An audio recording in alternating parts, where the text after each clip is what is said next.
తక్కిన సమస్యలేమో కానీ పంటి నొప్పి పెట్టే ఇబ్బంది అంతా ఇంత కాదు. వైద్యుడి దగ్గరికి వెళ్లేదాకా కూడా ఆ నొప్పి భరించడం కష్టమే. సమస్య ఉన్న పంటిపై చల్లటి నీళ్లు పడ్డా, ఏవైనా పదార్థాలు తగిలినా జుమ్ అంటుంది, జివ్వున లాగుతుంది. అలాంటప్పుడు వైద్యుడి దగ్గరకు వెళ్లేదాకా చక్కెర లేని చూయింగ్ గమ్ నమిలి ఆ పంటిపై పెట్టుకోండి. అది రక్షణ గొడుగ్గా నిలిచి ఇతర పదార్థాలని పంటిలోకి పోనివ్వకుండా అడ్డుకుంటుంది. అప్పటితో పచ్చి ఉల్లిపాయ నమిలి చూడండి. నమలలేకపోతే పంటిపైనే కాసేపు ఉంచినా సరే ఉపశమనం ఉంటుంది. ఉల్లిలో ఫంగస్, బ్యాక్టీరియా, వైరస్ కు వ్యతిరేకంగా పోరాడే గుణం ఉంది.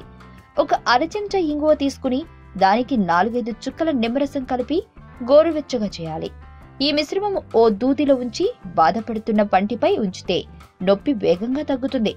ఈ లవంగం నూనెలో దూది ముంచి పంటి నొప్పి ఉన్న చోట ఉంచితే దానిలోని యాంటీ ఇన్ఫ్లమేటరీ గుణాలు నొప్పి నుంచి ఉపశమనం కలిగిస్తాయి.